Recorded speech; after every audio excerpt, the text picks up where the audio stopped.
سلام، درس 5 رو شروع می‌کنیم با عنوان کی اند وبز. یه نکته مهمی که فکر کنم تا الان دیگه باید متوجه شده باشین اینه که این چند تا درس همشون با کی شروع شد. کی ناونز، کی وبز، کی ادجکتیوز و حالا هم کی اند وبز. چیزی رو که میگه در واقع نشون میده که ما یک سری کلمات و عبارت ها داریم که خیلی تکرار میشن در متون آکادمیک. درسته که ما یه تعدادیشو داریم توی این درس ها میخونیم، اما شما میتونید اینو به عنوان یک اسپرینگ بورد به قول معروف بنویسم اینجا این کلمه رو. اینم کلمه به درد بخوری است. اسپرینگ بورد. اسپرینگ بورد چیه؟ تو ژیمناستیک دیدید مثلا پرش خرک و اینا انجام میدن، طرف از یه فاصله میدوه پاشو میزنه روی تخته‌ای، رو زمین، یه فنری داره، اونو بهش میگن اسپرینگ بورد. حالا از همون کلمه یه معنی استعاری هم داریم که اگر یک چیزی کمک کنه سکوی پرتاب شما بشه. این درس ها باید برای شما اسپرینگ بورد باشه. یعنی چی؟ یعنی شما اصل مطلب رو اینجا یاد میگیری، یه تعدادش هم یاد میگیری، هر جا دیدی میای به اینا اضافه میکنی. یعنی یه مداد دستتون میگیرید، هر جا این به چشتون خورد چیز به درد بخوری میای تو همین صفحه بهش اضافه میکنید. لازم هم نیست شما برید مثلا 100 تا ادورب یاد بگیرید برای صحبت کردن آکادمیک. الان اینجا چند تا گفته، فرض کنید یه 20 تایی اینجا داریم. خب شما 10 تا به این اضافه کنید، کارو در آوردید دیگه. برای قبلی هم همینطور. در نتیجه چیزی که من همیشه در رابطه با این کتابا گفتم، بازم تکرار میکنم، کانسپت آموزش لغت رو یاد بگیرید، نه فقط لغتایی که توی کتاب اومده. یعنی تمام تلاش این کتاب ها از نظر منه، نمیخوام بگم این چیزی که میگم علمیه یا جایی خوندم، این برداشت شخصیمه، ممکنه واسه درست نباشه، اما حداقل برای من اینجوری کار کرده، چون من همینجوری سعی کردم یاد بگیرم. بیشتر از این که ببینید چه کلماتی رو آموزش میده، ببینید چطور آموزش میده یا چه چیزی رو مهم تلقی میکنه. این باعث میشه که شما هم اگر رفتید یه جایی یه چیزی خوندید، یه چیزی گوش کردید، یه چیزی دیدید، بتونید تشخیص بدید چه چیزی به درد شما میخوره که از اونجا اصطلاحاً تیک اوی کنید، برای خودتون بگیرید. یه کتابی خوندید 200 صفحه است مثلا، تو این 200 صفحه حتما 100 تا مطلب به درد بخور برای شما هست.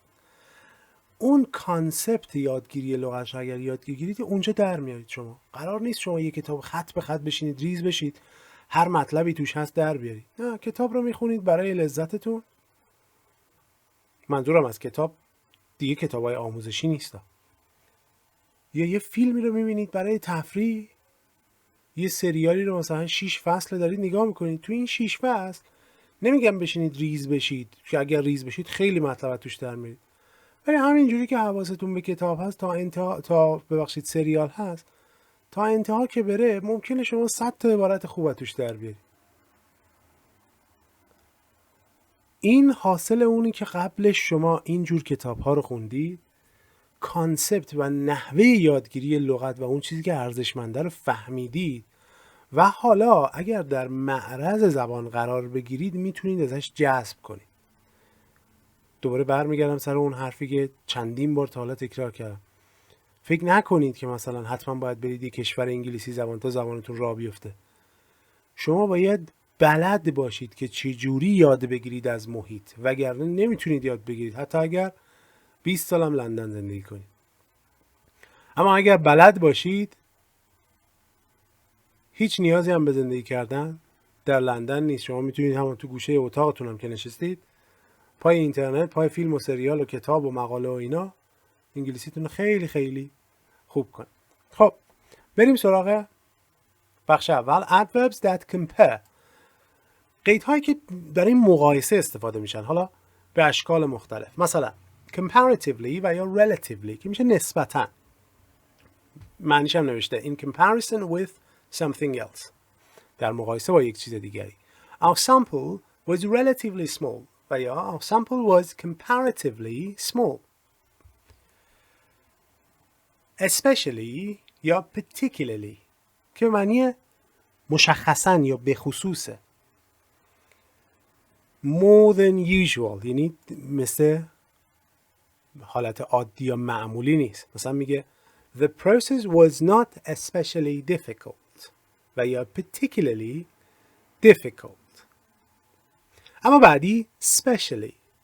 خب نکته‌ای که هست اینه که بین این دوتا در انگلیسی امریکایی معمولا تفاوتی نیست، ولی در انگلیسی بریتیش هست. من از شما میخوام که اینو برای من تفاوتش رو توی کامنت ها بنویسید. فرق especially و especially چی هست. یه نکته تلفظیش هم بگم، این اسپشیالی نیست یا این سپشیال نیست. special especially. more than usual. spoken English only. اینو میگن که فقط بیایید در انگلیسی محاوره به کار ببرید. البته در رایتینگ هم من زیاد دیدم. for a specific purpose. این نکتهش خیلی مهمه. for a specific purpose.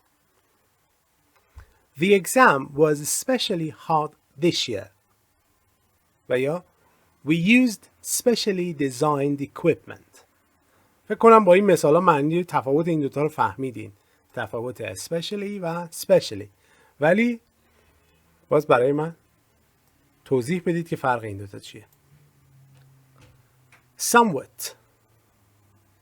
somewhat میشه یه کمی تا یه حدودی.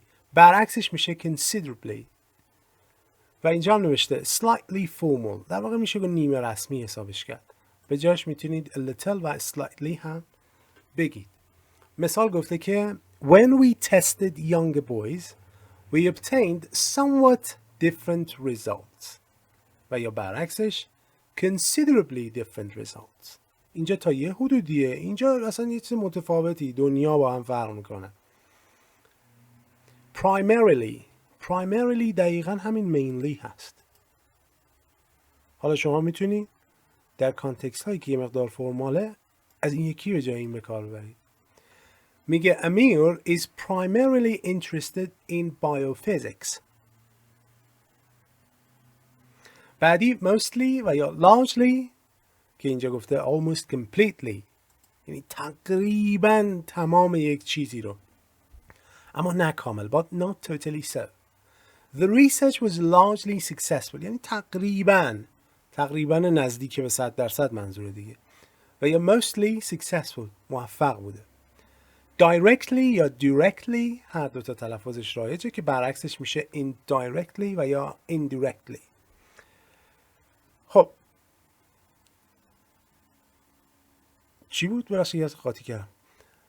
directly داشتم اینو میخوندم، مثلا حواسم پرت. without anything else being involved. مستقیما منظور مستقیم و غیر مستقیم. The illness is directly linked to poor housing. مثلا این بیماری مستقیما به چی مرتبطه؟ poor housing. یعنی housing که میشه مسکن و poor میشه شرایط بد مسکن. مثلا خانواده هایی که یا خونه هایی که توشون بد باگز زیاد هست، مثلا کک و ساس و این چیزا توشون میره یا چه میدونم نور کافی نداره، اینا میتونن جزو دسته پور هاوسینگ قرار بگیرن. و یا indirectly که میشه غیر مستقیم. بخش بعدی adverbs that relate to numbers or time. خب اونایی که مرتبط میشن با چی؟ با عدد یا زمان. There are approximately 20 varieties of bird in this species. خب approximately یعنی حدوداً. در حالت عادی معمولاً میگیم about یا roughly. اینجا هم داره. البته برای اینا خیلی داریم. approximately, roughly, about. اینجا بنویسم یکی دیگه مثلا give or take. این هم میتونیم بگیم give or take. فقط یادتون باشه اینو نگید give and take. ما یه عبارت دیگه هم داریم تحت عنوان give and take که اصلا معنیش کلن با این فرق داره. بعدی there are precisely 48 different managerial posts in the company. precisely یعنی دقیقاً. معنی که اینجا داده اصلا جایگزینشه. exactly رو میتونید به کار ببرید. Interviewees frequently misunderstood one of the questions. frequently یعنی چیزی که مدام تکرار میشه، همون often هست. often و یا frequently. We eventually obtained the results we were hoping for. eventually یعنی در انتها، در نهایت، بالاخره. in the end و یا after some time. این تیکه هایی که توی معنیاش هم نوشته، اینا هم بخونید، چیزایی به درد بخور اینجا گیر میاد. Ultimately we plan to repeat the experiment. Ultimately یعنی دیگه در نهایت، آخرین مرحله. Finally و یا اونجا توضیح بیشتر داده after other things have been completed. یعنی آخرین مرحله میشه ultimately. خب مورد بعدی adverbs that relate to how things are stated. خب میگه قیدهایی که مرتبطن با چی؟ how things are stated. اینکه چجوری یک چیزی بیان شده یا چیزها چطور بیان میشن. حالا بخونیم معلوم تره. Hall's latest article essentially differs from his earlier work in that it is explicitly critical of the government.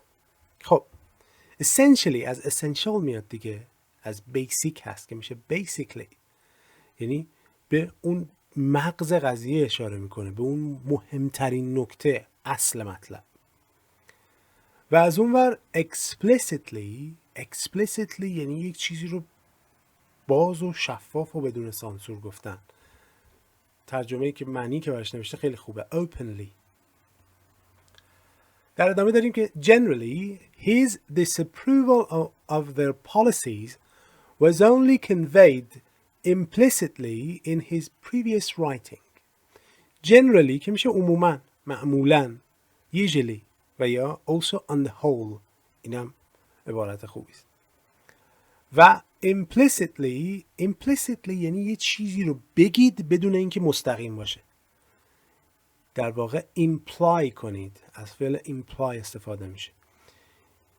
همه چیز شواهد نشون میده که شما داری اون حرفو میزنی ولی دقیقاً مستقیم نمیگی. این میشه implicitly. و در ادامه گفته که but here he specifically condemns their handling of a number of issues. Specifically مشخصاً، به طور اخص میشه specifically. بخش آخر adverbs that restrict or limit. محدود کنندن، اینایی که میخوایم بگیم. Merely, exactly and nothing more. Merely یعنی دقیقاً همین چیزی که داریم میگیم و نه بیشتر. مثلا the medication will merely make the symptoms bearable. It will not cure the disease. یعنی کار این دارو، این مدیکیشن چیه؟ فقط باعث میشه که علائم، symptoms رو شما بتونید تحمل کنید. bearable باعث درمان نخواهد شد. simply خب میشه به سادگی دیگه. نکته ای گفته note that simply can have different meanings. خب بس البته این وقتی میگه different meanings یعنی این که با کالوکیشناش یاد بگیرید راحت ترید. مثلا اینجا to put it simply به عبارت ساده تر the risks of this approach would seem to outweigh its advantages. outweigh فعل خوبیه، اینو یاد بگیرید. فکر کنم تو بخش keyverbs داشتیم. خب to put it simply یعنی به عبارت ساده تر که اینجا گفته plainly، اینم جایگزین مناسبی است. The book presents difficult ideas simply. یعنی ایده های پیچیده رو ساده بیان میکنه. In a way appropriate for the layman. layman یعنی کی؟ یعنی آدمی که تو اون حوزه متخصص نیست، مخاطب عام. بعدی The exam results were simply dreadful. اینجا simply به معنی سادگی نیست. حتی ما تو فارسی میتونیم بهش بگیم به معنی، یعنی به سادگی یا دقیقاً اینجا منظور هست. بدون هیچ شکی نتیجه امتحان فاجعه بود، خیلی بد بود. Simply dreadful. و hardly ever یعنی ندرتاً. به ندرت خیلی یه چیزی کم پیش میاد و با hardly ever میگیم. که گفته مساوی با almost never یعنی تقریباً اصلا پیش نمیاد. 100 تا یکی به قول معروف. The tribe has hardly ever had contact with the outside world. tribe میشه قبیله. من فرض کنید دیدید بعضی وقتا توی این برنامه‌های مستند مثلا میرن یک قبیله رو پیدا میکنن در یک جایی از آمازون که بدوی زندگی میکنن. این یه همچین چیزی میگه. میگه به ندرت این قبیله با دنیای خارج ارتباطی داشته. و این بخش آخری نکته‌ای که در این کادر گفته eventually means in the end. It does not mean perhaps and possibly.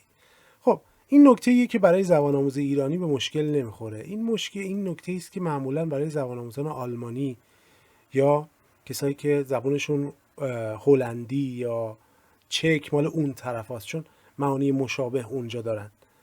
ما eventually رو با perhaps یا possibly اشتباه نمیگیریم. We will perhaps discover life on other planets in the future. احتمالاً، هر جفتش به معنی احتمالاً هست. و possibly. آخری میگه eventually یعنی in the end، در نهایت. We were able to interview all 20 children involved in the test. موفق شدیم همه اون بچه‌ها رو که تو تست بودن ازشون یه مصاحبه‌ای بگیریم. خب از اهمیت این درس هر چقدر بگم کم گفتم و درس‌های پیش از این تلاش کنید که با دقت اینها رو مرور کنید. با دقت هم مطالعه کنید، همونطور که بارها توی این دوره توضیح دادم. تمرین‌ها رو هم فراموش نکنید. اگر سوالی بود توی کامنت ها مطرح کنید. تا جلسه آینده.